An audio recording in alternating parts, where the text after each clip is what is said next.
Mga buhing Santos, welcome sa atong Dr. DF channel YouTube. Huwag yun nasab sa niinig kayo na. Inabusing so na Dr. DF, researcher and Juris Doctor. Mo dapat kaninyo as Catholic faith defender. Niinig karon nga katumanan the realization of 1 Corinthians chapter 15 verse 24 to 25. Unsa ba kining gipanagna ni San Pablo? Iya kining nga gisulat diha mismo sa una niyang sulat ngadto sa taga Corinto, chapter 15 verse 24 to 25. Siya nagkaingon, unya moabot ang katapusan. In other words, the end times, katapusan ng panid sa kasaysayan sa kalibutan. Gikan ni Lulu Adam to Abraham, it's 1,974 years before Christ. Abraham to the birth of Christ, 2,000 years. Unya from the birth of Christ hangtod karon is 2,025 years, 2025 years. Gikan sa pagkahimugso sa ato nga manlubos. Kung isumada na to from Lulu Adam hangtod karon, it's 5,996 years. I mean, 5,999 years. In other words, pag-abot na sa year 2026, luta sa year 6,000. Nakakana sa Genesis chapter 2 verse 2 na human sa Diyos ang kabuhatan for a period of 6 days. Pero kanang 6 days, dili na exactly 24 hours. For purposes of the future, 1 day for God is 1,000 years for man. Nana sa 2 Pedro chapter 5 verse 8. So, dinhi mapadaya nga ang usa ka adlaw sa Dios, usa ka libo katuig sa tao. So, dinhi na to mapadaya nga sa ikapitong adlaw mipahuway ang Dios. Meaning, sa diha nga nahuman niya, that 6 days times 1,000 is 6,000 years. By 2026, mabutang 6,000 years from Lulu Adam. Pamuta na. Pag-abot na sa ikapitong adlaw, meaning 7th millennium, because 1 millennium is 1,000 years. Does it mean na niini karon by 2026? Mauna ang sinugdanan nga mopahuway na ang katawhan bato sa tanang mga dautan ni ining kalibutan. Nagkapuso na si Satanas, pusasa na, the demons ruling this world shall all be put to an end. This will be conquered. Mapunto ang mga demons ni ining kalibutan. Matumat ka na. Diya sa 1 Corinto chapter 15 verse 24. Ngamingon si San Pablo, unya moabot ang katapusan ug buntugon ni Kristo ang tanang pangulo, mga otoridad ug mga kagamanan. Dinhi magpadaya in the last days. So, diya sa Revelation 21 verse 6, nagaingon, ako ang Alpha ug ang Omega, ang katapusan. Natapos na. So, kining Revelation, nining balang kasulatan, Revelation, the last book of the Holy Bible, niya diwi ang mga prophecy, panagna, kung sa hitabo, sa katapusan pa din sa kalibutan. O busa niya kining ipadayan ni San Pablo, nga sa ending time, niya nata sa ending time, last 1 year, mabuntog na ang mga demons na naghari nining kalibutan. O busa, mao na kini ang giingon ni San Pablo, unsay buntugon, mga pangulo. The leaders of the world shall come to an end. Mga otoridad o mga kagamhanan, the governments, the authorities in this world shall come to an end. O ginahigi summarize ni San Pablo, all spiritual and political authorities powers shall come to an end, and Christ shall turn over the kingdom to God the Father. In other words, tanang nga gobyerno sa tibuok kalibutan, 195 states of the world shall come to an end. And everything shall be turned over by Christ to the Father. Mao kini ang mahitabo. Unya, mao na kini ang katumanan, hingpit nga katumanan sa gipanagda ni Propeta Daniel chapter 2 verse 44 na nagkanayon. God shall establish His kingdom on earth, and all the kingdoms in this planet earth shall be absorbed and shall be conquered. Matuman kini. Ubusa, the Philippine government will lead, and this will be absorbed by the kingdom of God. The church shall absorb the governments of the world. This is the fullness of God's kingdom on earth. Ubusan ining tanan. Ngano ba? Miingon si San Pablo sa verse 25. Kay kinahanglan nga maghari si Kristo hangtod mabuntog sa Dios ang tanan niyang mga kaaway ug himuon sila nga iyang tumbanan. For Christ must rule until God defeats all enemies and puts them under His feet. Mao kini ang mahitabo. Mosugot kag sa dili Mr. Ferdinand BBM Marcos. Mosugot kag sa dili Ferdinand Romualdez, Martin Romualdez. Mosugot kag sa dili Zaldico. Mosugot mo sa dili mga senador, mga kongresista. Mosugot mo sa dili all the officials in the governments in the Philippines and the world. This will come true. Matuman kini. Now is the proper time. Now, ngano ba? In 1 Corinthians chapter 6, verse 2 to 3, miingon si San Pablo, the people of God shall judge the world, to include the demonic angels. So ang mga buhing santos, mo'y muhukom sa kalibutan. And that is through the power of righteousness against the governance of deceptions. Mao kini ang mahitabo. Ug naa kana sa gipadayag Revelation chapter 12 verse 11. The righteous people, the people of God shall triumph, magbanaugon ang katawhan sa Diyos against the real enemies, the demons in this planet Earth. Ug busa, may tabo kini, kung ma-identify na, maklaro na, ma-define na ang tinuod na ito nga kaaway, o mga demons. Ubaw ka na, gipanayag, sa usa ka exorcist, Catholic faith defender, Reverend Father Darwin Gitgano, sa Exorcism Center, Malinaw East, Lila, Bohol, Philippines. He confirmed na ato jud kakaaway mong demons. Na kining mga demons misud sa tao and even living with the people. Boy, hinungdan niya si Archbishop Alberto Oy netong July 31 during the blessings, the opening of the Exorcism Center sa bago na giyot nga area sa St. Michael Exorcism Center, Lila Bubon, di padayag si Archbishop Alberto Oy. Nga natong kaaway naa ka na sa Efeso chapter 6 verse 10 to 12. Nga natong kaaway mga demons, di ikaw agatong mga kaaway.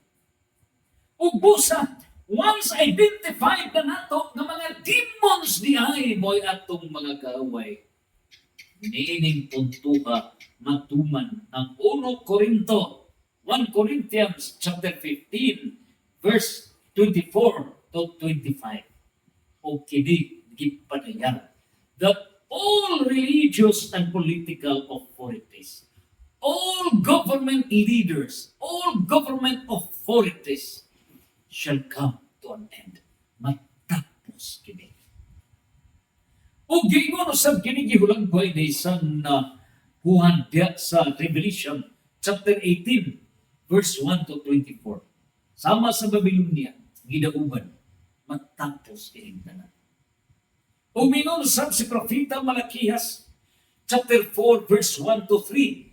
Walay mahibilin kanila, walay mahibilin. O unsa bay mahitabo niini? The new government is a divine world government. Mahitabo ang divine world government niining kalibutan managed by the living saints, mga buhing santos na gipili sa Dios. Sirach chapter 10 verse 4. Ug ang mudumala niini with global political power, the socio-economic political power, the divine power na ihatag sa Dios, multi-universal power. Revelation chapter 2 verse 26 to 27. Ug busa alang sa tanan for preparation niya ang judgment from the Church of Authorities and the people of the Philippines. Niya ang mga pagpadayan sa hitabo, loss of public trust sa nagdumala sa mga kagamhanan sa nasod ng Pilipinas o sa kalibutan. Niya ang leader sa kamaskuhan. Because corruption is sin, and sin is against the plan of God for us. So to stand against corruption is a Christian duty. At kung hindi tayo maninindigan laban sa corruption, ay baka hindi na tayo naninindigan para sa Diyos. Pangalawa, we want to say that we are not here to curse. We are here to light our lights. Because we want to be the light that will overcome the darkness that is over our life. So, mao kini ang gipagpadayan na if we do not take a stand against corruption, kung dili ta mo batok sa demons of corruption, then we may not be standing for God. Kung magpakahilom ang katawhan, and they will never show the objection against the reign of the demon of corruption, nagpasabot kaaway ta sa Dios ug miabin ta niining mga crocodile servants of the government. And so the people should unite together in prayers and public repentance. Din higipadayan, what's the interview with Lingayen Tagupan Archbishop Socrates Belhicas? Mao kini ang iyang pagpadayan. And so unsa ba ang nahimo sa gobyerno? Natagaan ba gayon o kauswagan ang atong mga kaigsunan, especially in the remote areas? Tanawa, mao kini tinuod na sinangyo. Imagine ang mga karsada, wala tagda. Dugay na kini gaantos ang atong mga kaigsunan. Mao kini ang usa lamang ka senaryo sa mga kabukiran. What no such government. There is no such government. There is no such government. Gipasagdan ang katawhan. Mao kini as if there is no government. Nothing. Gipasagdan ang ato ng mga katawhan. Luoy ang mga paghitabo, mao kini ang tinuod ng mga paghitabo sa nasod ng Pilipinas na ginagad mismo sa ato ng mga kabukiran. There is no such government. Mao kini nang gipagtukok ang bahagi sa ato ng mga kaigsunan. Ang mga pagbaha ang kwarta sa atong kaigsunan tuara gikaw-kaw billions of pesos. Sa pagbunot maayo sa tubig, pagkangilingit kayo matanaw mga idolo, Tanawa itawon. makapalibawat sa atong mahimo mga idolo, Mao ni gitukop ang kwarta billions, trillions of pesos ipagtikob sa mga crocodile servants. hindi ka ang iyong makasagad mga idolo. Nagantos ang ato nga mga kaigsunan. Okay na yung video mga idol ang Grabe. hapon nga dawa. Grabe ang gibati sa atong mga kaigsunan. Samtang diay tao ang mga disabled na to. Sulungan ninyo ang mga Pilipino. There is no such government. Is there a government looking for the welfare of our Filipino people? No government! No government! The government is dead! The government is dead! The government is dead! Nothing! Nothing! Naghihimo para sa atong mga kaigsunan. There is no such government. Ini ang debate sa ato ng mga kaigsunan. Niya ang mga kasadan. Luoy ang ato ng mga kaigsunan. There is no government helping the people. Walay gobyerno nga mitabang sa ato ng mga kaigsunan. Walay gobyerno nga mitabang sa ato mga kaigsunan. Kung dili gihakop ang bahante sa mga Pilipino. Useless government. Nothing. Ubusa niyukong ang atong mga katawhan. Tanawa lamang kabus na to ng mga Pilipino.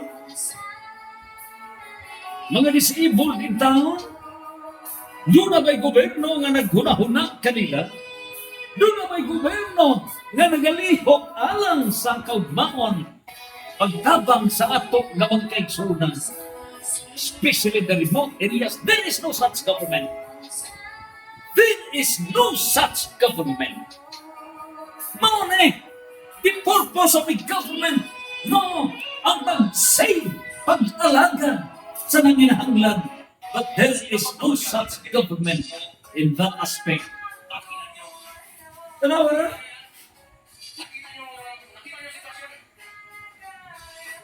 Tanawa na kini mga luno. Samtang niya kining jet plane nga gipamalit ng mga butsukoy nga speaker Romandes. Nagkompetensya kini sa Congressman Saldico. Gipamalit silang mga jet planes pagkabagagnaw. Tanawa. Ang ato itong mga estudyante o, mga estudyante, imagine ang ilang mga notebook nang langoy ang mga bata, unya kining mga ugot jamo ng mga kongresista, mga kawatan. Imagine, this is the government. Come to an end. Come to an end. Come to an end. They are destroying the government. They are destroying the government. Walay kasing-kasing. Tanawa. Walay kasing-kasing. No heart. This is demonic government. Demonic government. Kini mga pagkita mo. Tanawa nga ito ang mga kaigsunan, no? Mga disabled, kamot. Nagbuhis kini. Mo ni mo buhis, mo ni mo pakaon ni Zedeko, mo ni mo pakaon ni Speaker Martin Romualdez, mo kini ang mubuhi sa 7.4 million Filipinos. Imagine ang ilang pagpaningkamot niya, kawato ra ang kwarta sa ato mga kaigsunan. Tanawa kini. Mo kini ang mga paghitabo. Napakadaming pumilya naman daw to sa sobrang dami Tanawa ka. Oh. Sarangani province kini. Dabay indukot ang mga sakyanan. Sarangani province gini sa Mura Tracking. Tanawa? Ang pinanggalan na sugal kinabuhi. Hmm. Sa Sarangani province kana. Big salute sa inyo mga idol. Hmm. Mao ni ang biyaheng likoy. Tanawa ninyo. Sarangani province. Sumaw kini sa kabukiran nationwide. Unaasa man ang kwarta wala gamita kay giakos sa mga crocodiles sa bansa. Imagine. Mabigyan po ng pansin ang ating gobyerno, yung mga kabayan Oh, dira yung taon. dito sa Buldon, Maguindanao del Norte, na Maguindanao del Norte. matibay na tulay na matandaan. Imagine. Naghangin lang sila mga tibuang. Posibleng malagay yung buhay nila. Imagine. Kaya sana There is no such government. mundo ng kaban ng bayan ay dito na lang mailaan sa mga kababayan natin. There is no government helping them. Walay gobyerno. Sabi gobyerno at magawa sila ng tulay. Sana mabigyan po ng pansin ang Tanaw ating ha, gobyerno, ganyo. yung mga kababayan natin. Walay Dito sa gobyerno. Maguindanao del Norte, na mabigyan sila ng maganda at matibay na tulay na matandaan, lalo para sa kamataan. Ang hirap po ng sitwasyon nila, ang posibleng malagay yung buhay nila. Tanawa. Kaya sana Sumaw kini. ng pondo. Ang mga senaryo sa ato ng mga kaigsunan. Nawa ninyo mga disabled in taon nato ang kaigsunan.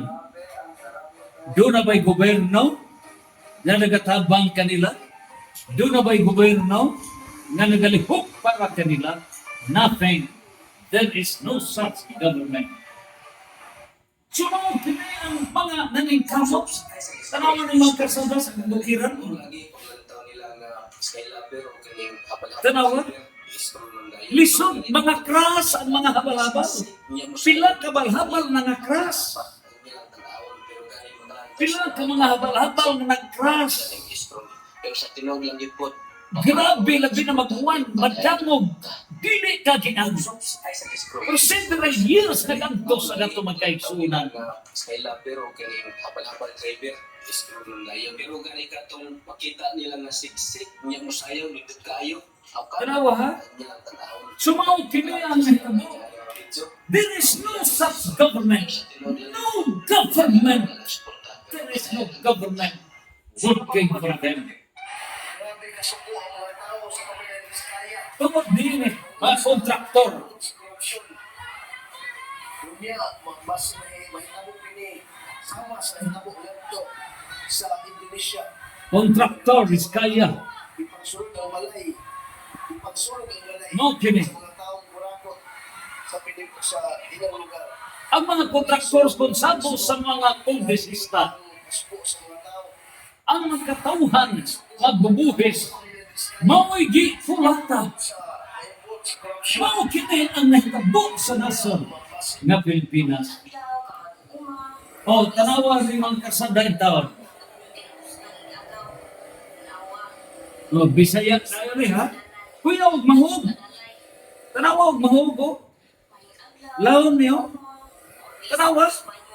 Unsa doon na ba'y gobyerno nga nagtabang nga gamit kasada? No! There is no government. There is no government. Pero kini sila, ang ilang abo, ilan ang ibayad o buhis, ipakaon sa mga buhaya sa nason. O kini, there is no government na naguna-una para kanila. No government. Grabe. Anaha, nato maina. Tanawa pala, ay pang mga kasada. Tanawa, walang kasada. Grabe ang mga kalisod sa ito magkaigsunan sa kabukiran.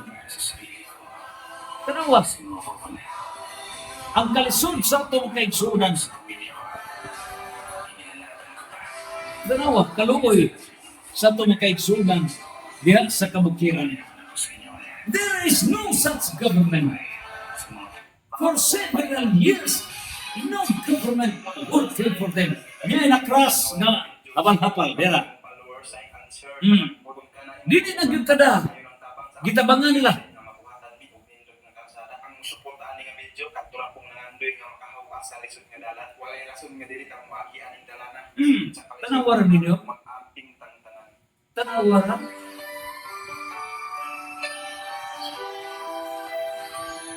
pagkaluoy sa itong kaigsunan. There is no government. Ikaw na naglantawan ni nga video. There is no government. Walay gobyerno nga nagtanaw kanila. Pero kining ilang abot, maunay gamiton ang ilang abot para isweldo sa 7.4 billion ka mga government workers. Mao kini ang nabo. Niya pa mga disabled ko. Tanawa nga ni kamot nga mga disabled. Pero ang ilang mga boys, gikawat pa dyan sa mga crocodiles. Gipamalit og jet planes ni Zaldico. Gipamalit og jet planes ni Speaker Romualdez, asa ka. Grabe pag-anto sa ato mga kaigsunan. Ganing kamot kini sila nga makabuhes. Aron ibayad, isweldo, nining mga harakap jamo.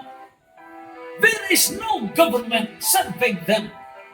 There is no government serving these people.